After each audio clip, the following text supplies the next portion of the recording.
시청자 여러분 안녕하십니까? VOA 뉴스투데이 시작합니다. 북한이 아프리카 국가에서 또다시 대형 동상을 제작해 설치하면서 외화벌이를 하고 있는 정황이 VOA 취재를 통해 확인됐습니다. 이번에는 베냉에서 동상을 제작 중인데 북한의 만수대 창작사가 제재를 회피하기 위해 중국의 회사를 앞세운 것으로 파악됐습니다. 첫 소식 함지하 기자가 보도합니다.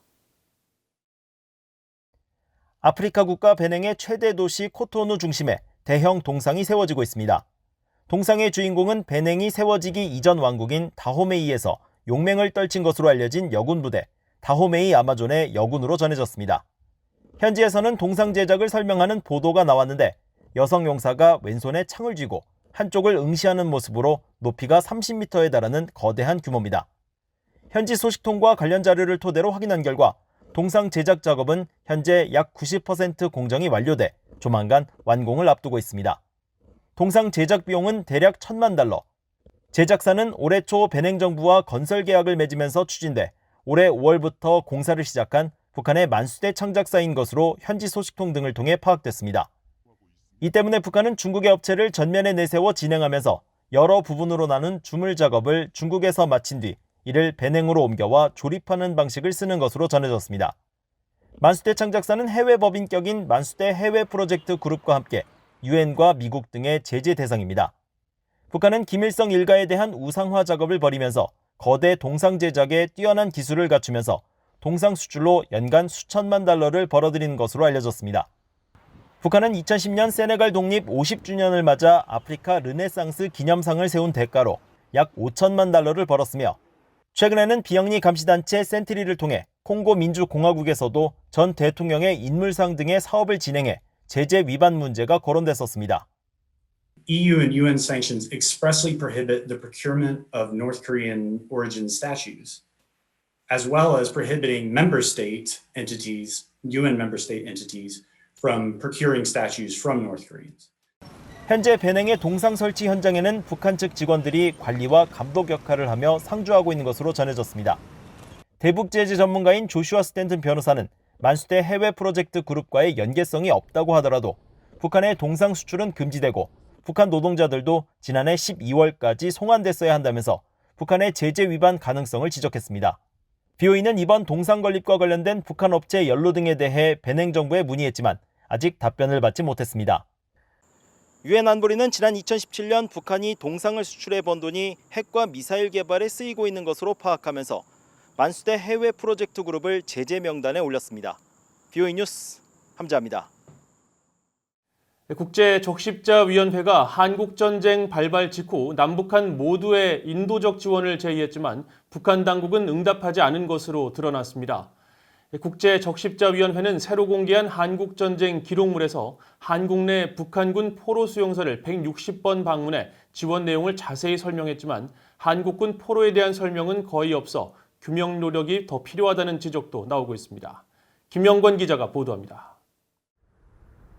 국제적십자위원회가 의사결정기구의 기록을 70년 후에 공개한다는 원칙에 따라 최근 한국전쟁 기록물을 일부 공개했습니다. 스위스 공영 매체 스위스인포는 이 가운데 일부 자료 입수를 통해 국제적십자위원회가 북한의 침공으로 시작된 한국전쟁 발발 직후 남북한 당국 모두에 전보를 보내 지원 제의를 했지만 북한 외무성은 아무런 응답이 없었던 사실을 밝혔습니다. 국제적십자위원회는 1949년 새롭게 확대 보완한 4개 제네바 협약 제정에 따라 인도적 지원, 억류 수감자 등 포로와 민간인 보호 활동을 위해 이런 지원 제의를 했으며 당시 남북한 정부는 모두 새 협약에 가입하지 않은 상태였습니다. 한국 정부는 그러나 전쟁 발발 다음 날인 26일 지원 제의를 바로 수용해 일주일여 뒤인 7월 3일에 프레데릭 비에리 초대 한국 대표가 한국에 도착해 이승만 대통령을 만나 국제적십자위원회 활동을 전적으로 지지한다는 동의를 받았다고 밝혔습니다.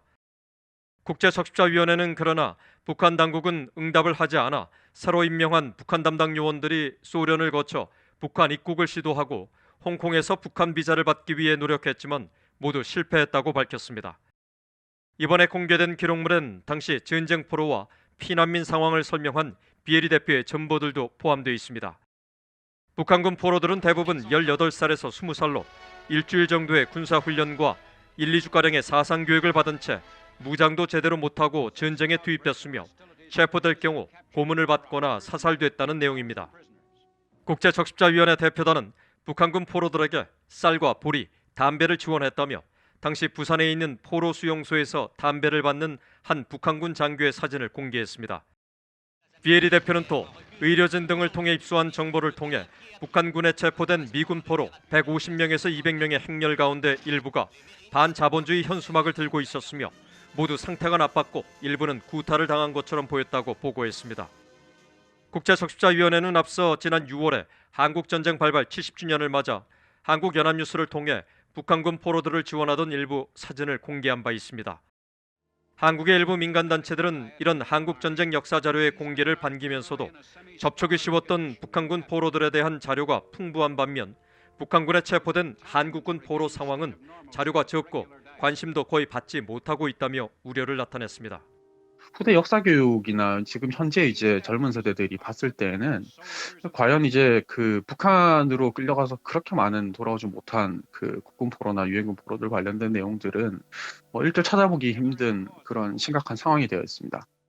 실제로 2년 전 서울의 대한민국 역사박물관에서 열린 6.25 전쟁포로 전시회가 북한군 포로가 당한 인권 침해를 크게 다루고 한국군 포로는 거의 다루지 않은 채 규모도 축소해 논란 끝에 일부 전시를 폐쇄하는 상황까지 벌어지기도 했습니다.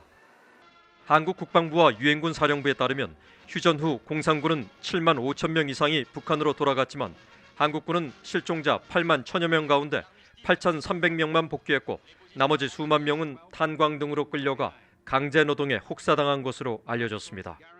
BA 뉴스 김영권입니다. 북한 내 주민들이 신종 코로나 바이러스 방역 조치로 인한 국경 봉쇄 여파로 식량난을 심하게 겪고 있으며 주민들 사이에서 영양실조에 걸린 사람들이 갑자기 죽는 귀신병이 돌고 있다고 국제 선교단체가 밝혔습니다. 국제 기독교 선교단체인 오픈도어스 미국 지부의 북한 담당관은 최근 오픈도어스 웹사이트에 북한 내 소식통 등을 인용해 북한 내 많은 장마당이 문을 닫았고 열려있는 장마당에서도 살 수 있는 식량이 거의 없다면서 식량 가격이 4배가량 올라 쌀 1kg을 사기 위해 한 달치 월급을 써야 하는 실정이라고 전했습니다. 또 북한 내 식량난에 더해 홍수와 산사태, 폭염까지 이어지면서 북한 주민들이 그 어느 때보다 매우 어려운 한 해를 보내고 있다면서 북한 당국의 공식 입장과 달리 북한 내 코로나 환자들이 있고 주민들은 영양실조에 걸린 사람들이 갑자기 죽는 귀신병이 돌고 있다고 말하고 있다고 전했습니다. 오픈도어스는 이어 식량과 의약품, 겨울옷과 생필품을 북한에 지원할 준비가 돼 있으며 국경이 열리기만을 기다리고 있다고 밝혔습니다. 오는 12일부터 베트남에서 열리는 아세안 지역 외교장관 안보 포럼 ARF에 북한이 불참을 통보한 것으로 알려졌습니다. 베트남의 구엔 쿼증 외무차관은 기자회견을 통해 북한 리선권 외무상이 올해 동남아시아 국가연합 지역안보 포럼 ARF에 불참을 통보했다고 일본 니혼게이자이 신문이 전했습니다. 신문은 또 이번 포럼에는 주 베트남 북한 대사관의 외교관이 대신 참석할 예정이라면서 북한 외무상의 ARF 불참은 올해로 2년 연속이라고 덧붙였습니다. ARF는 북한이 정기적으로 참가해온 영내 유일한 다자 협의체인데 북한은 하노이 미북 정상회담이 결렬됐던 지난해 8월에도 참석하지 않았습니다.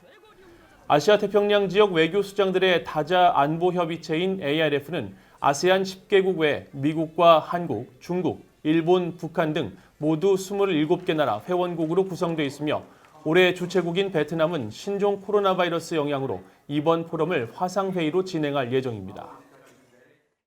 유엔은 북한의 지난 1년 41건 등 모두 316건의 강제 실종 사건에 대한 정보 제공을 요청했지만 북한은 비협조적인 태도로 일관하고 있다고 지적했습니다. 유엔 산하 강제적 비자발적 실종에 관한 실무그룹은 최근 공개한 연례 보고서에서 지난 1년 동안 41건을 포함해 지금까지 북한 당국에 정보 제공을 요청한 강제 실종 사건은 모두 316건이라고 밝혔습니다. 실무그룹은 이어 여러 국가들의 관여와 협력 부족에 대해 여전히 우려하고 있다면서 북한을 거론하며 북한은 제기된 사건에 대해 실질적인 정보 없이 원론적인 답변으로 일관하고 있다고 비판했습니다.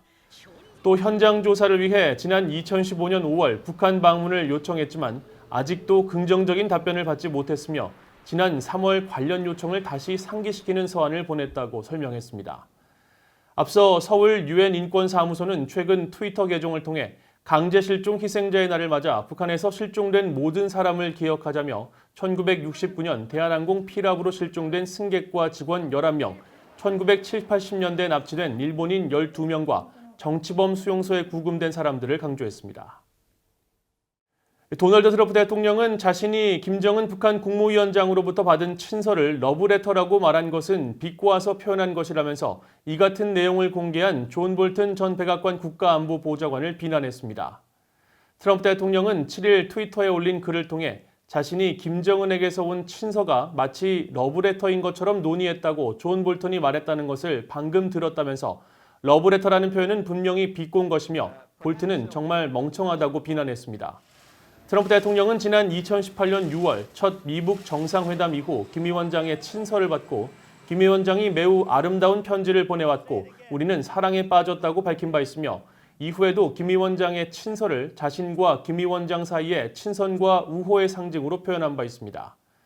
이에 대해 존 볼튼 전 보좌관은 지난 6월 발간한 자신의 회고록과 언론 인터뷰를 통해 트럼프 대통령이 김 위원장과의 관계를 실제로 어떻게 생각하는지 안다면 크게 비웃음을 당할 것이라면서 트럼프 대통령이 실제로는 친서에 시큰둥한 반응을 보였음에도 개인적 이익을 위해 러브레터로 둔갑시켰다는 취지로 말했으며 두 사람이 깊은 관계였다고 하더라도 김정은이 결코 핵을 포기하지 않을 것이라는 사실은 변함이 없다고 밝힌 바 있습니다.